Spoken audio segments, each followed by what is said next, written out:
Good morning, everyone. We're now joined by Huntsville City FC Director of Soccer Operations, Matt Cairns. Matt, it's been announced that there will be that interim head coach, Christophe Berra, will depart the club. Can you talk a little bit about the decision from him and what maybe is coming next for the soccer club? Yeah, I think first off, want to thank Christophe. He's put in a lot of work, a lot of time over the last few months when he stepped in as interim, and fully supportive of his decision. He's always got to do what's best for his family. That's most important. So we wish him all the best, and everyone at the club, can't speak highly enough of everything he's done for the last few months. In terms of us moving forward, we're going to go through the full process now to hire the next permanent head coach of Huntsville City FC. So it'll be a very thorough process. We're not going to panic sign someone. There's no strict timeline on we have to have someone by the end of the week or the end of next week. It's making sure the process is correct and get the right person in the role and have them there for years to come. Part of that will be Nashville has hired BJ Callahan as their head coach. How much will his influence impact the decision of who's hired down here? Yeah, there's such a great connection between the two clubs, and that's led by Mike Jacobs at the top. So of course BJ will have input. We want our teams to play similarly. So with what BJ is going to introduce up in Nashville, we will follow a similar model, and our game model will be very similar. So yeah, hopefully the next coach that comes in will play a very similar style, and that'll be clear for everyone to see from day one. Max, you said the focus now turns to hiring a permanent head coach. Will there be another interim head coach named in the meantime? No, there won't be an interim head coach in the meantime. We've got a good staff. We've got Fabio Hernandez, Zach Herold. We believe we have coaches within the two clubs that can step in the meantime, but in terms of an interim head coach title, nothing like that will be taking place. So it'll kind of be like coaching by committee for the rest of the season? Yeah, I think Zach will take the head seat on the dugout on a game day, but it's about everyone mucking in at this time of year, and Zach takes a lot of the training. He does a great job with that. So whilst he might not have interim title or anything like that, he'll be leading things on the sideline in the short term. Sounds like that's going to take a lot of collaboration, a lot of sort of chefs in the kitchen, if you will. Why do you feel like this staff is going to be able to handle that?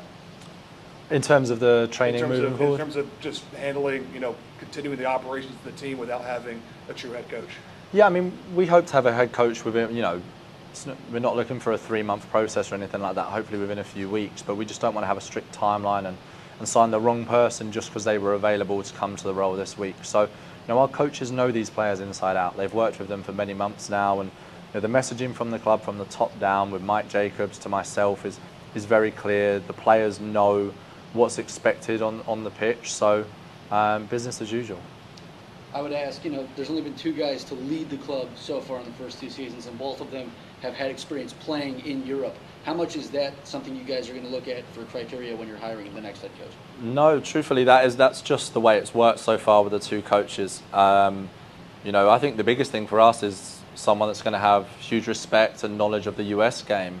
This is a hot soccer market right now, MLS Next Pro. So you look at our team, it's made up of academy players or players that have just come out of college, those young professionals in America. So if anything, I think that's the direction. We want someone that can develop and truly get the best out of a crop like that.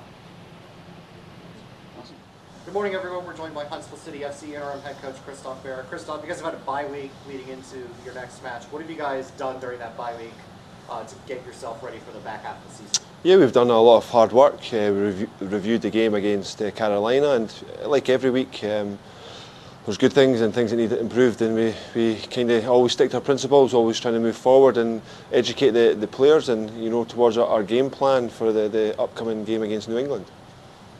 Speaking of New England on Wednesday, what have you seen from Revolution 2 this season? Yeah, watching their games, they're a possession-based team. They like to keep the ball a lot. Their last game just there, they got beat off Philadelphia 2-1, but they had 63% possession. So they're a team that are very dangerous. They've got a lot of strengths, but like every game, we respect our opponents. We look at their strengths and weaknesses, but we've got to concentrate on ourselves. And if we do things right and proper in and out of possession, that gives us every chance of winning the game. It's been announced that after this match you will depart the club. You want to kind of explain that decision a little bit? Yeah, it was a hard decision. I really enjoyed my time here. Huntsville and Alabama have been very welcoming. Everyone's really friendly. However, my wife, just as I moved over here, my wife was pregnant, and it's getting to that kind of stage now that we feel it's better for us to go home to be closer to family and support. We've got Olivia, our 3-year-old, as well, and it's a vital time in her life growing up, and family comes first, unfortunately. It's not unfortunate, actually. I take that back. You know, it's that's just life, and they are very special to me, and got to look after them. And football will always be here. Football will always be in Huntsville and wherever I go as well. So it's really looking out for what's the best for my family. Max, I'll let you go first. When you think back to what this opportunity and what this time with the team has meant to you, what do you think is going to stand out most? I think on a personal point of view, I've developed a lot. I've learned a lot. I'll go back, reflect what the things I've done well, what things I could do better, getting feedback of the players, which I've spoke to some players, and it gives you the belief if you're getting good feedback from the players that you keep on doing it. Yes, you'll tweak, and you're naive. You need to adapt. However, if you don't do what you believe in, there's no point in being in the game. I think it's not short term; it's long term to be successful in any sport. And if like myself, if I'm going to have a long career in football, be as a coach or a management, I can't be chopping and changing. You adapt and learn and move, and also it comes down to the players as well. What type of player you have in your team as well. So it takes a lot of things to be successful. And but I've really enjoyed every moment here, and I wouldn't change anything. It's a great setup. Huntsville, 3,000-4,000 fans at games. It's unbelievable for a development league to have that amount of fans. And I very much doubt that there's anywhere else in the world who will have that amount of fans at a home game. So so it's great for myself and a learning experience, but also good for the players to play in that environment. That's only a small taster of what it is to play at a high level. Yeah, obviously you guys will wrap up around noon around New England Revolution. What will the next 24 hours look like for you personally? You're going to come back here, head straight to Scotland? Yeah, I'll fly back. I'll be here for a couple of days and we'll head back. Obviously, pack up our cases and go. It'll be wherever I've been. I've not had many clubs in my career. I was at my first club, Hearts, for 5 years, and I moved to Wolves for about 4 years, moved to Ipswich for 5 years, came back to Hearts for about 5 years.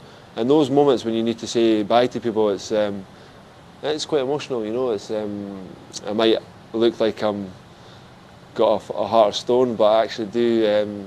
You're leaving a lot of people you've made friends with, a lot of people you've spent a lot of time with, and hopefully those players will look back and think that they learn a lot from myself and obviously the coaching staff, which will remain as well. But it's there'll be mixed emotions. However, the life of being a soccer football player, I've done it for 20 years. That's just life, and I'm very fortunate. I've only moved 4 or 5 times in my career. A lot of team players do that every 2 seasons. So I'm really glad I experienced this culture, and I'll be better for it.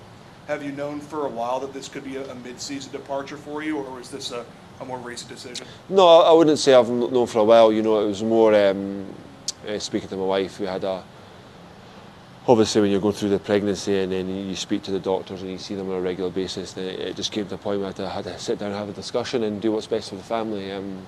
When we have the baby, it's just best to be back home around supporting family, because we're out here on our own. It can be difficult at times.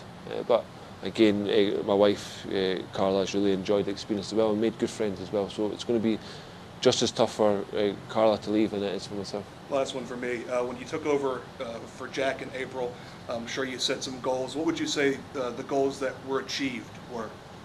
I think we've seen moments in games and in periods in games that we've seen what we work on daily. Our training has been consistent. There's been moments, again, as I said, in games that you can see it's clear what it's doing, and we managed to get a couple of wins, which is great, and hopefully get a third one on Wednesday. And don't get me wrong, it has been tough at times.